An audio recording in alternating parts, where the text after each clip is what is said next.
সরকারি মুজিব কলেজের স্টুডেন্টস এবং অন্য যারা দেখছেন প্রত্যেককে শুভেচ্ছা। আমি Mujibur Rahman, lecturer, department of English. আপনাদের প্রত্যেককে আমি স্বাগত জানাই আজকের আমাদের ক্লাসে।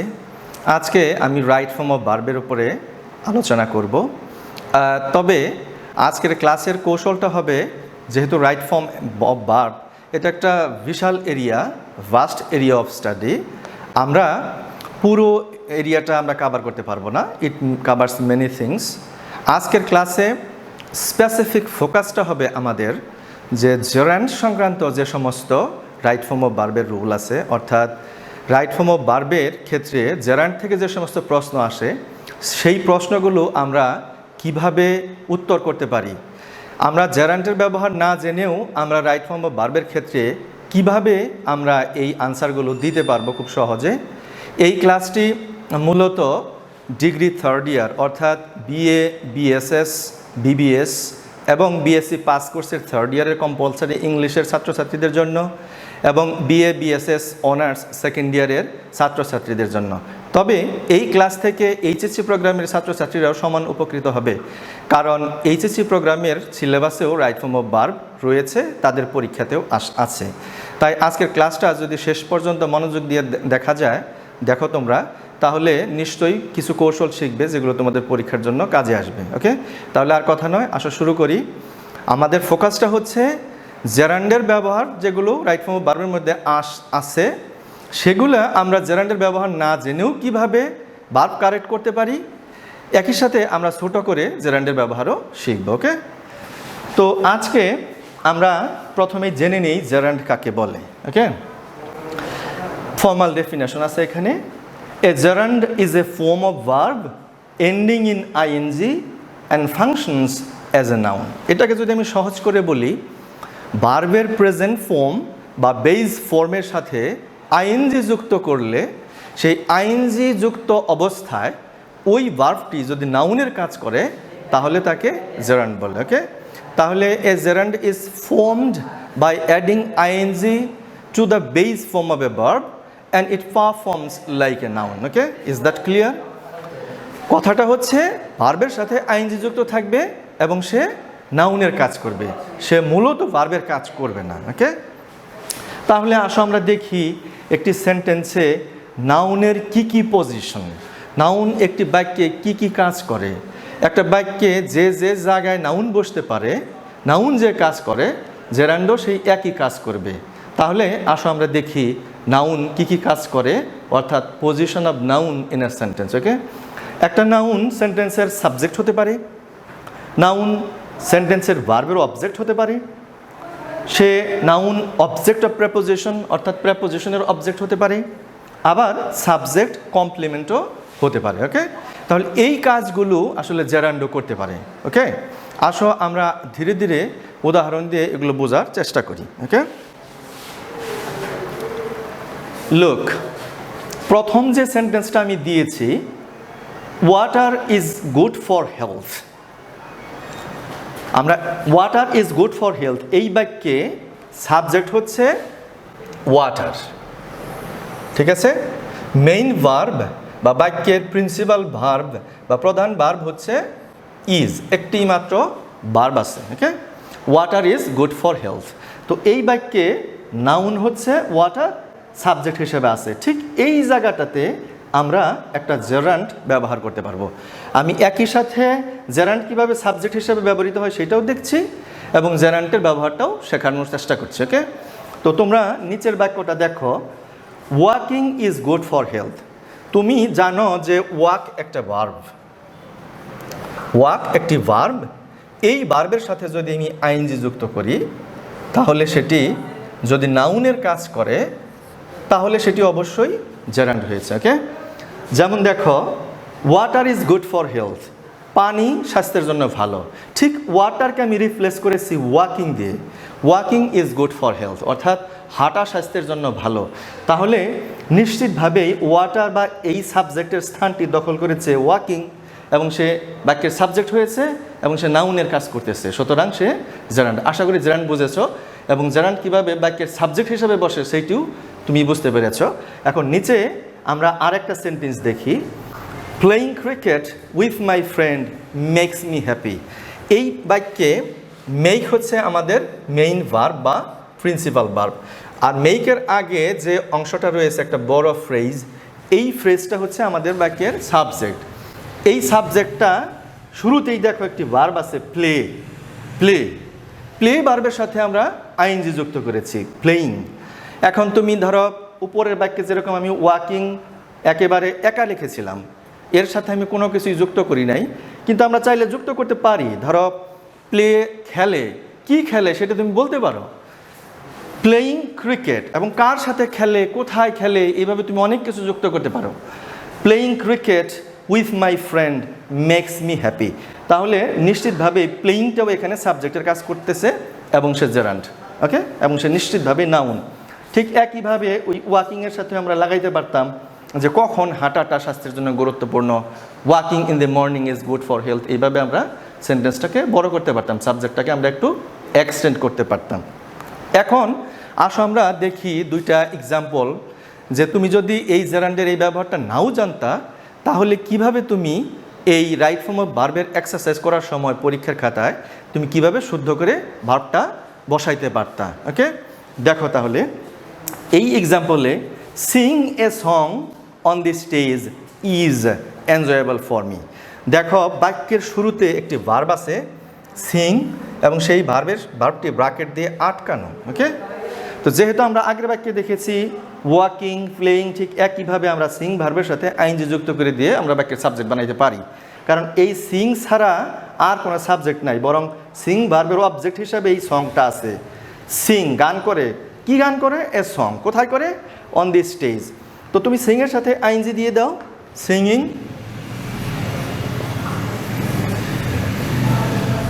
Singing a song on the stage is enjoyable for me. তাহলে এভাবে বাক্যের শুরুতে যদি ব্র্যাকেটের মধ্যে ভার্ব থাকে, তুমি সেই ভার্বের সাথে আইএনজি যুক্ত করে দিলেই তোমার ভার্বটা শুদ্ধ হয়ে যাবে। আরেকটা উদাহরণ দেখি আমরা, learn English is really interesting. এখানেও বাক্যের শুরুতে ব্র্যাকেটের মাঝে তোমার লার্ন একটা ভার্ব আছে, তুমি এর সাথেও আইএনজি যুক্ত করে দাও, learning, learning English is really interesting. এখানে একটা জিনিস খেয়াল করতে হবে, জেরান্ড যখন বাক্যের সাবজেক্ট হয়, অর্থাৎ ভার্বের সাথে আইএনজি যুক্ত করে যখন সাবজেক্ট বানানো হয়, তখন ওই সাবজেক্টকে থার্ড পারসন সিঙ্গুলার নাম্বার ধরতে হয়। এই জন্যই কিন্তু আমাদের ভার্বগুলো সিঙ্গুলার ফর্মে আছে। যেমন এখানে প্লেইং থার্ড পারসন সিঙ্গুলার ধরছে বলেই ভার্ব মেকের সাথে এজ দেওয়া, প্রেজেন্ট ইনডিফিনিট টেন্সে। ঠিক একইভাবে নিচের সেন্টেন্সে সিঙ্গিং, সিঙ্গিংটা থার্ড পারসন সিঙ্গুলার ধরছে বলেই এখানে ভার্ব ইজ। আবার লার্নিং এখানে আইএনজি যুক্ত করা সাবজেক্ট, অর্থাৎ জেরান্ড সাবজেক্ট হয়েছে, এই জন্যে ভার্বও এখানে সিঙ্গুলার অবস্থায় আছে, ইজ আছে, আর নয়। ওকে, তাহলে জেরান্ড বাক্যের সাবজেক্ট হিসেবে বসতে পারে, যেমন নাউন বসতে পারে। আর আমরা খুব সহজে জানতে পারলাম যে যখন বাক্যের শুরুতে ব্র্যাকেটের মধ্যে একটা ভার্ব থাকে, ওই ভার্বের সাথে তুমি যদি আইএনজি যুক্ত করে দাও, তাহলে সেই ভার্বটি শুদ্ধ হয়ে যাবে, কিন্তু তুমি জেরান্ডের ব্যবহারটা আসলে জানো না, তারপরেও শুদ্ধ। এখন আমরা চেষ্টা করলাম যে জেরান্ডের ব্যবহারটাও একটু ছোটো করে জানলাম যে জেরান্ড কী জিনিস এবং সে সাবজেক্ট হইতে পারে, একই সাথে তুমি ভার্বটাকেও শুদ্ধ করতে পারলে। ওকে, তাহলে এবার আসো আমরা দেখি জেরান্ড কিভাবে অবজেক্ট হিসাবে বসতে পারে সেন্টেন্সে। এখন অবজেক্ট তো সাধারণত ভার্বের হয়, সব ভার্বের কিন্তু আবার অবজেক্টও লাগে না। হ্যাঁ, এক ধরনের ভার্ব আছে যেগুলোকে বলে ট্রানজিটিভ ভার্ব। এই ভার্বগুলোর পরেই সাধারণত অবজেক্ট বসে, এবং অবজেক্ট হিসেবে কারা বসতে পারে, অবজেক্ট হিসেবে নাউন এবং ইকুইভ্যালেন্ট টু নাউন যারা, অর্থাৎ নাউন এবং নাউনের মতো যারা, তারাই কেবল অবজেক্ট হতে পারে। সেক্ষেত্রে জেরান্ড যেহেতু নাউনের কাজ করে, তাহলে জেরান্ডও সে অবজেক্ট হইতে পারবে। এখন তুমি ট্রানজিটিভ ভার্ব কিনা এটা কিভাবে বুঝবা, এইটা বোঝার জন্য একটা সহজ বৈশিষ্ট্য বলি আমি, সেটা হচ্ছে যে ভার্বকে তুমি যদি কি দিয়ে প্রশ্ন করো, তাহলে যদি উত্তর প্রয়োজন হয় এবং সেই উত্তর যদি না দিলে খালি খালি লাগে, তাহলে সেটি ট্রানজিটিভ ভার্ব। আর যদি কি দিয়ে প্রশ্ন করলে কোনো উত্তর প্রয়োজন মনে হয় না, সেক্ষেত্রে সেটি ইনট্রানজিটিভ ভার্ব। এটা হচ্ছে চেনার একটা সহজ বৈশিষ্ট্য। আমরা একটু দেখি তাহলে। হ্যাঁ, দেখো প্রথম যে example sentence, I like flowers, এখানে লাইক হচ্ছে ভার্ব। এই লাইক রে যদি আমি প্রশ্ন করি, আই লাইক, আমি পছন্দ করি, আমি কি পছন্দ করি, আমি কি পছন্দ করি, এটার কিন্তু উত্তর প্রয়োজন হয়। আই লাইক ফ্লাওয়ার্স, আমি ফুল পছন্দ করি। কিন্তু ধরো কিছু ভার্ব আছে যেরকম ধরো লাফ, হাসা, যেটার বাংলা আই লাফ, আমি হাসি। এইটা নিশ্চয়ই প্রশ্ন করা যাবে না যে আমি হাসি, আমি কি হাসি, এটা হয় না। সুতরাং লাফ হচ্ছে ইনট্রানজিটিভ ভার্ব আর লাইক হচ্ছে ট্রানজিটিভ ভার্ব। আর ট্রানজিটিভ ভার্বগুলোর পরে সাধারণত অবজেক্ট বসে। অবজেক্ট ছাড়া ট্রানজিটিভ ভার্ব বসাইলে সেটা আসলে শুদ্ধ হয় না গ্রামাটিক্যালি। খেয়াল করতে হবে যে ট্রানজিটিভ ভার্বগুলোর পরে অবশ্যই তুমি অবজেক্ট বসাবে। ওকে, তো দেখো এখানে প্রথম সেন্টেন্সে আই লাইক ফ্লাওয়ার্স, এখানে লাইকের পরেও অবজেক্ট হিসাবে ফ্লাওয়ার বসিয়েছি আমি। ফ্লাওয়ারটা হচ্ছে নাউন, তাহলে নিশ্চয়ই এই ফ্লাওয়ারের এই স্থানটা তোমার জেরান্ডো দখল করতে পারবে। নিচের সেন্টেন্সে আই লাইক, আমি পছন্দ করি, কি পছন্দ করি? ইটিং, আমি খেতে পছন্দ করি। তাহলে কিন্তু আমার লাইক প্রশ্নের উত্তর আমি দিয়েছি। আই লাইক, আমি পছন্দ করি, কি পছন্দ করি? I like eating. এখন তুমি কি খেতে পছন্দ করো সেটাও তুমি দিতে পারো, যেমন ইটিং সুইটস। সুতরাং এখানে এই ইটিং সুইটস এটা আসলে একটা জেরান্ডাল ফ্রেজ হয়েছে, জেরান্ড ফ্রেজ। কারণ ইট নিজে নাউনের কাজ করলেও সে তো আসলে মূলত ভার্ব, জেরান্ড ভার্ব এবং নাউনের কাজ করে। এই জন্যে ইট শব্দটা বা সে নিজেও অবজেক্ট নিয়েছে। যাই হোক, এখানে লাইক বাক্যের মেইন ভার্ব এবং এই মেইন ভার্বের অবজেক্ট আকারে আছে ইটিং সুইটস এবং এটা gerund. Next sentence, we enjoy visiting places. এবং খুব সহজেই তুমি বুঝতে পারছো যে এনজয়টা হচ্ছে বাক্যের মেইন ভার্ব বা প্রিন্সিপাল ভার্ব, এবং পরে যে আরেকটি ভার্ব আছে ভিজিট, এবং এই ভিজিট ভার্বের সাথে আইএনজি দেওয়া আছে। এবং এনজয় নিশ্চয়ই ট্রানজিটিভ ভার্ব। তুমি এনজয়কে প্রশ্ন করো যে উই এনজয়, আমরা এনজয় করি, আমরা কি এনজয় করি? উই এনজয় ভিজিটিং প্লেসেস, আমরা বিভিন্ন প্লেস ভিজিট করতে পছন্দ করি। তাহলে এখানেও এই ভিজিটিং প্লেসেস এই ফ্রেজটি জিরান্ডিয়াল ফ্রেজ এবং এটি অবজেক্ট আকারে আছে। ওকে, তাহলে নিচে আরেকটা সেন্টেন্স আছে ডি নাম্বার সেন্টেন্স। এই সেন্টেন্সে আমরা দেখি I avoid going out with him. এখানে অ্যাভয়েড প্রিন্সিপাল ভার্ব এবং এই প্রিন্সিপাল ভার্বের পরে গোয়িং ভার্বের সাথে আইএনজি দেওয়া আছে। সুতরাং এটা হচ্ছে জেরান্ড, জেরান্ড অবজেক্ট হিসেবে বসতে পারে। এখন তাহলে আমরা একটা কৌশল শিখতে পারি, এটা একটা ট্যাকটিক, যে তুমি যদি জেরান্ডের ব্যবহার নাও জানো তাহলে তুমি কিভাবে তোমার রাইট ফর্ম অফ ভার্বের উত্তর দেওয়ার সময় এই ধরনের প্রশ্ন থাকলে তুমি কারেক্ট করে দিতে পারো। নিচে একটি সেন্টেন্স আছে, দেখো we should give up smoke. এখানে আমাদের গিভ আপ এটি একটি ফ্রেজাল ভার্ব, অর্থাৎ গিভ এবং আপ এই দুইটা মিলে একটা ভার্ব হয়েছে, এগুলোকে ফ্রেজাল ভার্ব বলে।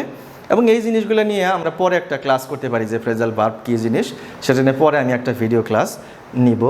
তো আজকে এখানে দেখো একটা ভার্ব হলো আমাদের গিভ আপ, প্রিন্সিপাল ভার্ব বা ফ্রেজাল ভার্ব। এই ভার্বের পরে আরেকটা ভার্ব আছে স্মোক। আমরা উপরে কি দেখেছি? এনজয়ের পরে একটা ভার্ব ছিল, তার সাথে আমরা আইএনজি দিয়েছি। লাইকের পরে ইট ভার্ব ছিল, তার সাথে আমরা আইএনজি দিয়েছি। তাহলে এখানেও আমরা একটা ভার্ব আছে প্রিন্সিপাল ভার্ব, এরপরে আরেকটা ভার্ব আছে স্মোক, আমরা এই ভার্বের সাথেও আমরা আইএনজি যুক্ত করে দিব। Okay, smoking. পরের বাক্যে she prefers speak English then Spanish. এই বাক্যে আমাদের প্রিন্সিপাল ভার্ব প্রেফার এবং এই ভার্বের পরে আরেকটা ভার্ব আছে স্পিক, তাহলে আমরা এর সাথেও আইএনজি যুক্ত করে দেব, স্পিকিং। তাহলে আমরা কি কৌশলটা শিখলাম?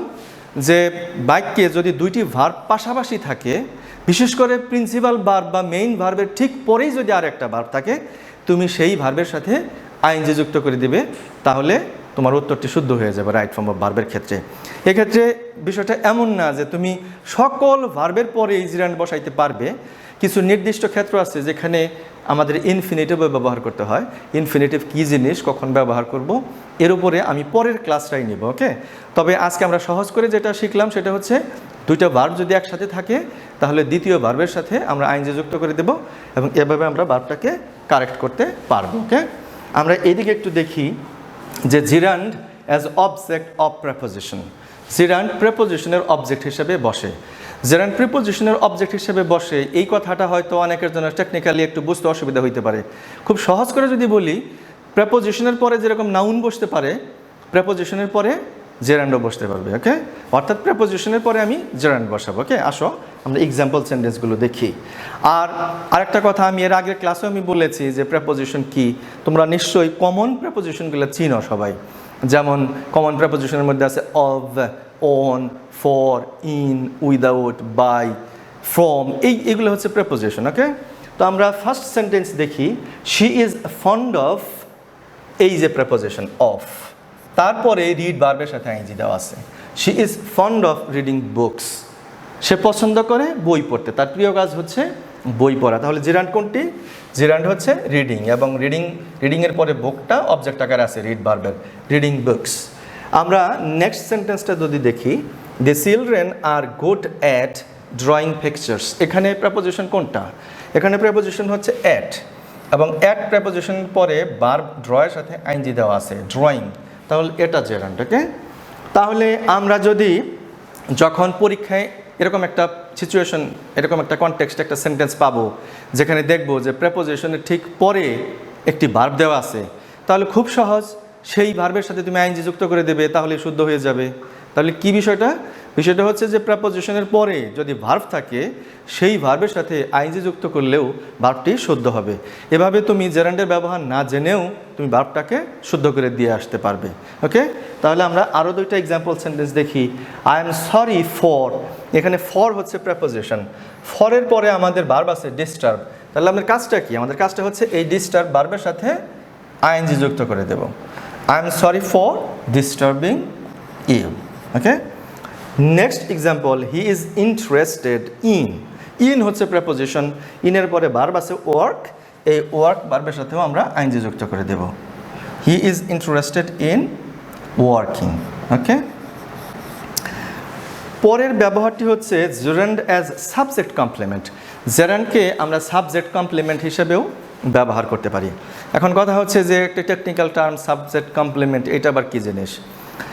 সাবজেক্ট কমপ্লিমেন্ট হচ্ছে যে it gives more information about the subject. Okay, subject সম্পর্কে একটু বেশি ইনফরমেশন দিবে এবং সেন্টেন্সের সেন্সটাকে কমপ্লিট করবে। It completes the sense of the sentence. Okay, তুমি যদি সাবজেক্ট কমপ্লিমেন্ট না দাও তাহলে সেই সাবজেক্টটা মিনিংফুল হবে না, সেন্টেন্সটা মিনিংফুল হবে না, সেন্টেন্সের মিনিংটা কমপ্লিট হবে না। আমরা একটু বোঝার চেষ্টা করি বোর্ডের দিকে দেখে। তুমি দেখো এখানে রবিন ইজ, রবিন ইজ, এই বাক্যে রবিন হলো এই বাক্যের সাবজেক্ট, ইজ আমাদের মেইন ভার্ব বা প্রিন্সিপাল ভার্ব থাকা সত্ত্বেও it does not give us any sense, এটা কোনো সেন্সিবল কিছুই হয় নাই, it does not complete the sense of the sentence. তাহলে আমাদের নিশ্চয়ই এখানে কিছু দিতে হবে যার ফলে আমাদের এই সেন্টেন্সটা মিনিংফুল হবে। আমি যদি দেই রবিন ইজ এ স্টুডেন্ট, তাহলে এটা কিন্তু আবার মিনিংফুল হয়ে গেছে, রবিন ইজ এ স্টুডেন্ট।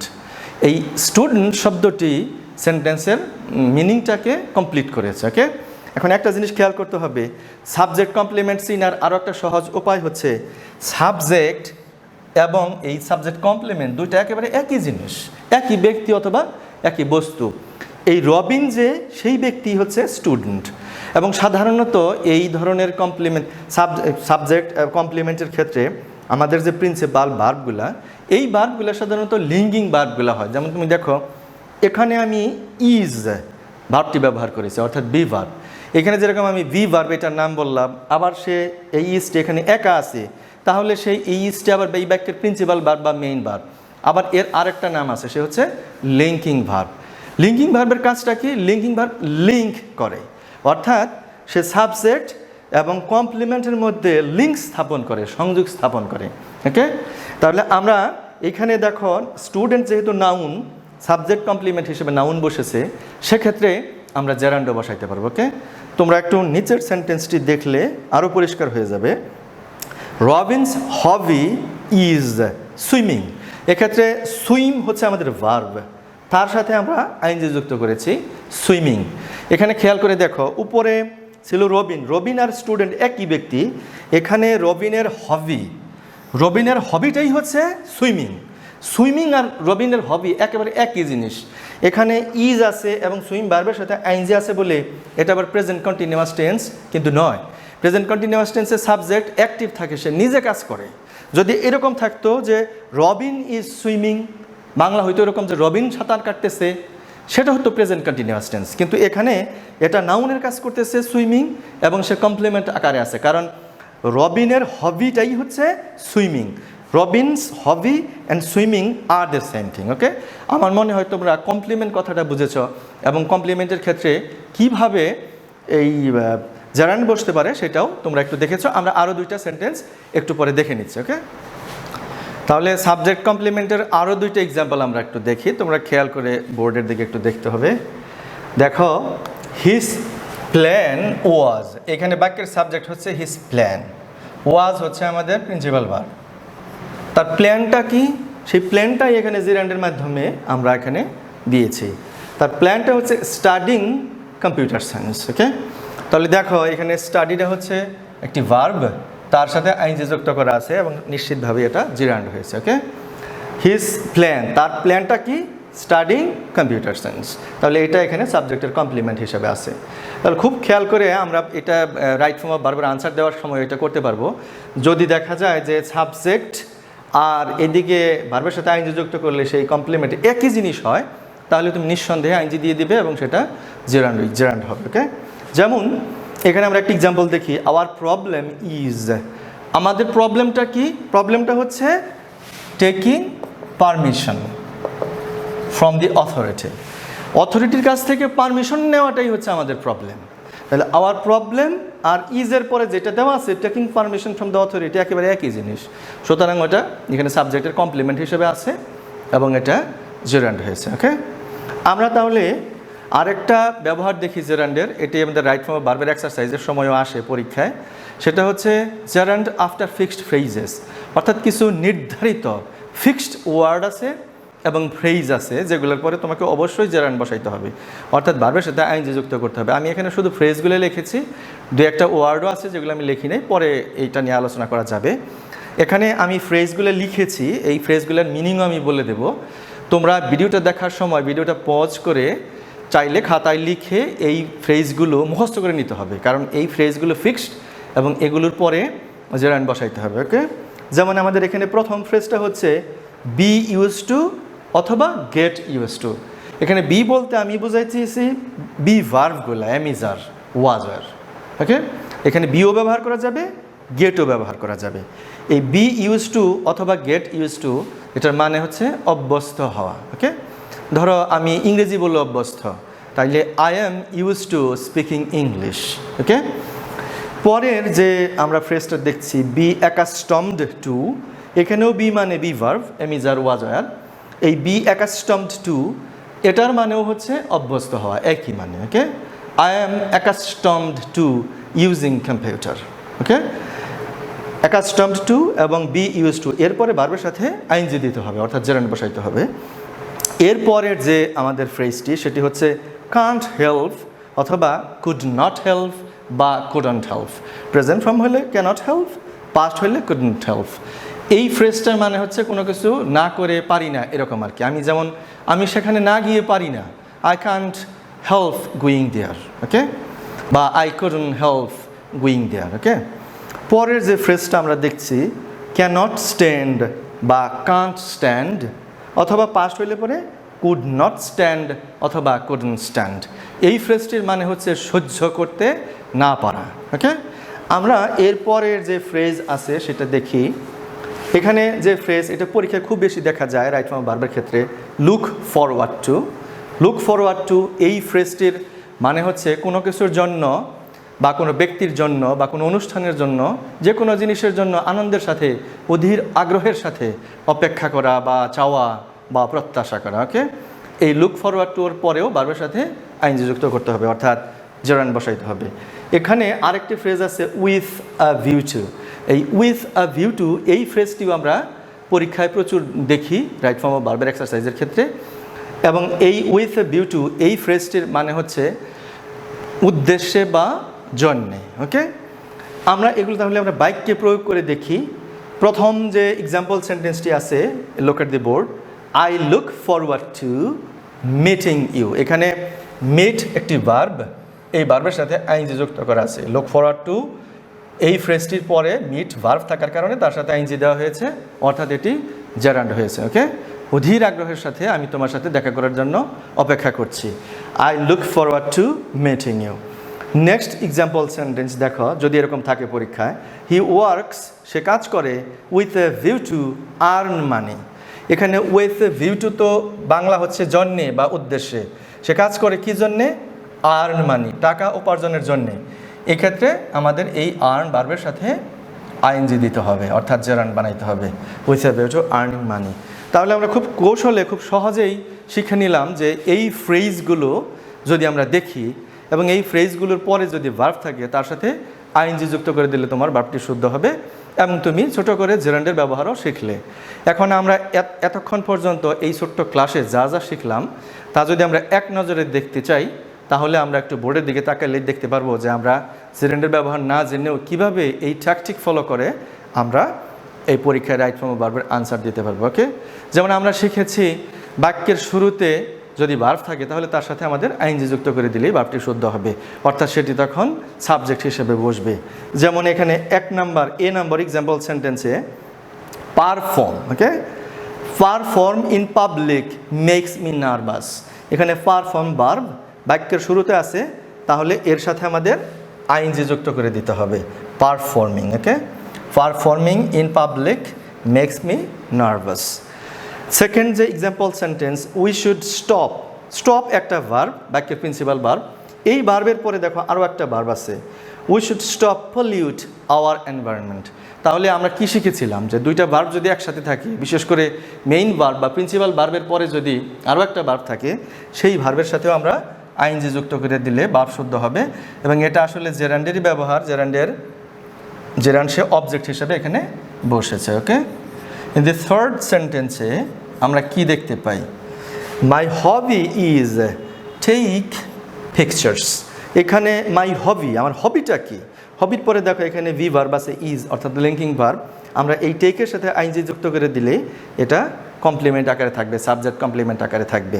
ওকে, তাহলে এরকম এমিজার, ওয়াজ, ওয়ার এগুলোর পরে ভার্ব থাকলেও আমরা একটু খেয়াল করে আইএনজি যুক্ত করে দিলেই বাক্যটি শুদ্ধ হবে, ভার্বটি শুদ্ধ হবে। আমাদের সর্বশেষ যে sentence, I can't stand work with lazy people. এই বাক্যে কান্ট স্ট্যান্ডের মানে আমরা একটু আগে শিখেছি, কান্ট স্ট্যান্ড মানে সহ্য করতে না পারা। আই ক্যান স্ট্যান্ড, আমি সহ্য করতে পারি না, ওয়ার্ক উইথ লেজি পিপল। আমরা শিখেছিলাম কি যে ফিক্সড ফ্রেজগুলোর পরে যদি ভার্ব থাকে তাহলে সেই ভার্বের সাথে আমরা আইএনজি যুক্ত করে দিতে পারবো। এক্ষেত্রে কান্ট স্ট্যান্ডের পরে ওয়ার্ক আছে, আমরা এই ওয়ার্কের সাথেও আইএনজি যুক্ত করে দিব এবং ভার্বটি শুদ্ধ হয়ে যাবে। I can stand working with lazy people. So students, তোমরা এই ক্লাসটি ধৈর্য ধরে দেখেছো, এই জন্য থ্যাংক ইউ, এবং খুব শীঘ্রই আবার পরবর্তী ক্লাসে দেখা হবে। Okay, thank you very much for watching the video.